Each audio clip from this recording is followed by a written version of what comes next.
Perkenalkan, nama saya Wenceslaus Tiba, NIM 2103030074,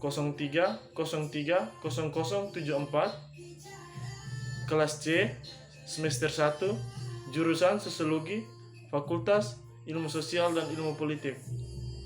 Pada kesempatan ini, saya akan membahas tugas mingguan ke-8, materi tentang politik hukuman.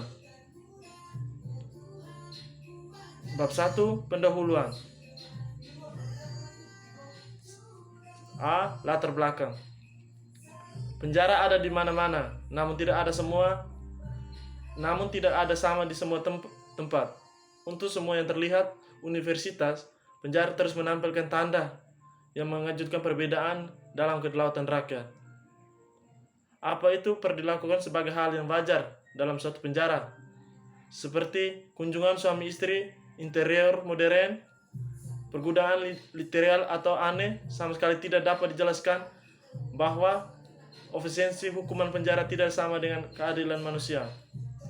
Perbedaan dalam praktik ini dan budaya penjara ini tidak hanya di daerah. Sistem penjara dapat berkembang dan berubah dari waktu ke waktu. Para pengaturan pemenjaraan di suatu tempat mungkin sedikit mirip dengan bagaimana mereka diorganisasikan. Hanya beberapa dekade sebelumnya, kenapa mereka dipenjara dan beberapa sifat tersebut harus bersifat keadilan, karena tidak sesuai dengan hukuman yang ada atau politik hukuman. Bagaimana hukuman membentuk tatanan sosial memproduksi atau kekuasaan negara dan seperti apa budayanya, dan bagaimana penjara hubungan dengan hukuman sosial dan lembaga kesejahteraan lainnya. Bab 2, pembahasan.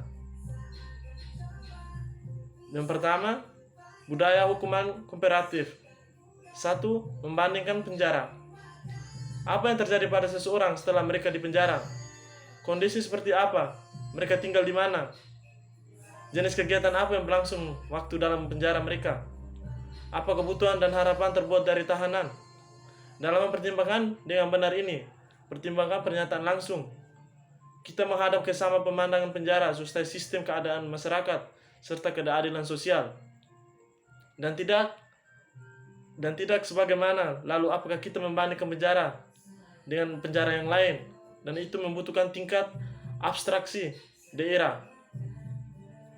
Bagaimanapun menyediakan beberapa alat konseptual yang dapat pertama-tama terlibat dalam penjara dengan rutinitas beragam sistem penjara dan karakter praktis, dan kedua dapat melakukannya sambil juga memberikan hukuman penjara yang sebanding dan tidak sebanding. Ini mungkin tambah berkelanjutan dengan longsoran perbandingan hukuman di tahun 2000-an dan menjadi salah satu industri kriminologi yang berkembang pesat. Namun semua itu terlitasnya dalam studi hukuman, politik hukuman atau penelitian komparatif atau sekaligus menjadi latar depannya. Yang kedua, pemanjaraan sosiologi. Pemenjaraan sosiologi. Perdebatan utama ini di sini adalah bahwa studi perbandingan menghadap oleh teori tentang bagaimana memahami pemenjaraan dan bagaimana dengan demikian untuk mempelajari pengaturan yang merupakan praktiknya.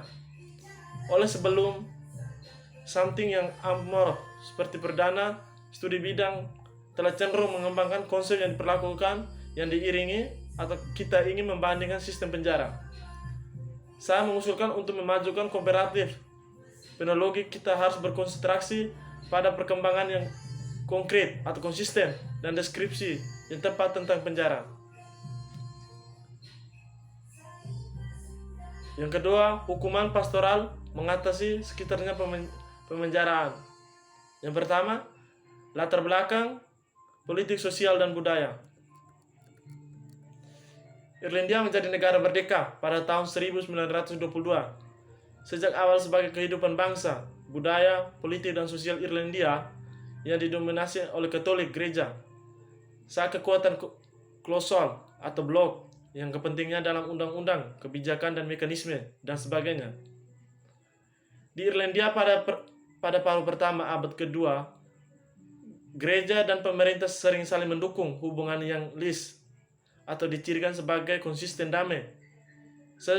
Sejak pembentukannya, negara telah memberikan layanan kekuasaan sosial suatu organisasi keagamaan dalam prinsip subsidiaritas. Gereja memiliki otoritas, kesejahteraan moral, dan berbangsa. Selanjutnya, gereja menolak intervensi negara dalam tanah yang dirasakan. Seringkali dengan demikian ada katolikasi ruang publik dalam banyak legalisasi politik yang jarang, khususnya dan di bidang kesehatan dan pendidikan. Yang kedua, perkembangan penjara. Sementara tahun 1960-an telah melihat tanda-tanda ide-ide baru dari depan penjara kebijakannya. Itu adalah tahun 1970-an yang menjadi periode dengan perkembangannya paling luas dan praktik pidana hingga Irlandia saat ini. Tahun 1970-an adalah suatu dekade yang ditentukan oleh perkembangan pidana pertama di Irlandia. Penjara dikelola oleh divisi penjara, sebuah kecil yang diselesaikan pegawai negara yang berbasis di dalam Departemen Kehakiman dan Dublin. Mereka bertanggung jawab atas sejumlah tahanan yang relatif kecil, total 749 seluruh laki-laki dan tahanan laki di 3 penjara. Yang kedua, hukuman pastoral kala. A. Kemerosotan ekonomi dan mengejar ketertinggalan. Janji tahun 1970-an memberi jalan pada kenyataan pahit. Tahun 1980-an, ketika Irlandia Tanah memasuki periode penurunan ekonomi yang serius. Pengangguran naik menjadi lebih dari 17%. Imigrasi misalnya melalui defisit atau meningkatnya arus telah mendevaluasikan setelah lebih dari suatu dekade ekspansi ekonomi Irlandia.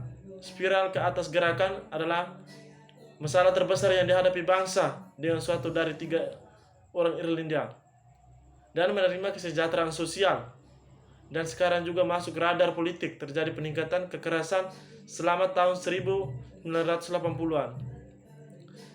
Kejahatan memuncak pada titik tertinggi sepanjang masa pada tahun 1983, dan sementara ini berkurang selama sisa tahun 1980-an. Itu meningkat lagi sampai pertengahan 1990-an. Sedangkan pengertiannya, penyebab kesejahteraan sebagian besar penjara dapat dikelola masih terkait dengan gambaran kemiskinan. Juga terasa bahwa suasana hati saat ini di Irlandia adalah satu perhatian serius tentang mendefinisikan atau yang lebih kejam lagi. B. Politik panik dan rezim mundur. Dengan kejahatan jumlah orang yang dipenjara meningkat, dan ada perjuangan besar setiap hari untuk mengelola penjara. Menurut Seumus, hal yang paling mendesak dalam penjara atau di area penjara adalah tidak adanya ruang dan modal. Hal terbesar adalah over kesesakan. Anda tidak dapat melakukan apapun tanpa sumber daya. Di dalam catatan, divisi menggambarkan konsekuensi lain dari prediksi keuangan mereka sebagai dampak yang pada kondisi penjara dan pembuatan kebijakan penjara, dan mengelola penjara dengan murah, dan pembuatan kebijakan penjara dan mengorbankan tidak hanya meninjau undang-undang penjara, tetapi juga tugas-tugas penting lainnya, misalnya pemeriksaan umum. B. Otoritas di bawah ancaman. Pada pertengahan 1980-an, skala tantangan divisi penjara melebar di luar ruang penjara dan tidak ada sumber daya alam. Petugas penjara harus bekerja sampai lembur telah menggelombangkan, dan pemerintah perlu mengurangi konsekuensi dan mengumumkan embargo gaji seluruh pegawai negeri pada tahun 1982.